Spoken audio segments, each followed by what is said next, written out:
പാമ്പുകടിയേറ്റ് കണ്ണൂരിൽ ഗുരുതരാവസ്ഥയിലായിരുന്ന 4 വയസ്സുകാരി മരിച്ചു. കാസർഗോഡ് സ്വദേശി ഋതുചന്ദ്രയാണ് മരിച്ചത്. അതേസമയം തൃശൂർ കോടാലിയിൽ വീടിനുള്ളിൽ പാമ്പുകടിയേറ്റ 10 വയസ്സുകാരൻ അനോഷ് ഇന്ന് ആശുപത്രി വിടും.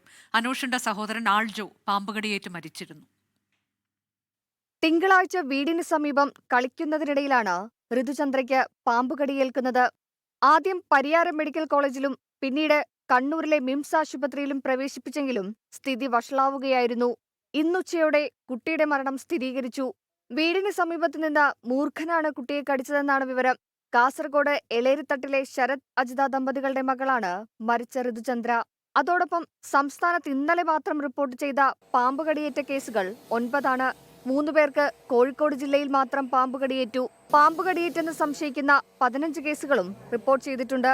108 ആംബുലൻസ് വഴി ഒന്ന് കണക്കുകൾ മാത്രം നോക്കുമ്പോഴാണ് ഈ സംഖ്യയിലേക്ക് എത്തുന്നത്. കഴിഞ്ഞ 5 ദിവസത്തിനിടെ 83-ലധികം പാമ്പുകടി കേസുകൾ റിപ്പോർട്ട് ചെയ്തു. തിരുവനന്തപുരം ജില്ലയിൽ ഇന്നും ഒരു മൂർഖനെയും പിടികൂടി. അതേസമയം തൃശൂർ കോടാലിയിൽ പാമ്പുകടിയേറ്റ 10 വയസ്സുകാരൻ ഇന്ന് ആശുപത്രി വിടും. സിൽജോ ജോൺസി ദമ്പതികളുടെ മകൻ അനോഷിനെ ഇന്ന് 3 മണിക്ക് ഡിസ്ചാർജ് ചെയ്യുമെന്ന് അങ്കമാലി അപ്പോളോ ആശുപത്രി അധികൃതർ അറിയിച്ചു. കുട്ടിയെ കോടാലിയിലെ വീട്ടിലേക്ക് കൊണ്ടുപോകില്ല. 24 തിരുവനന്തപുരം.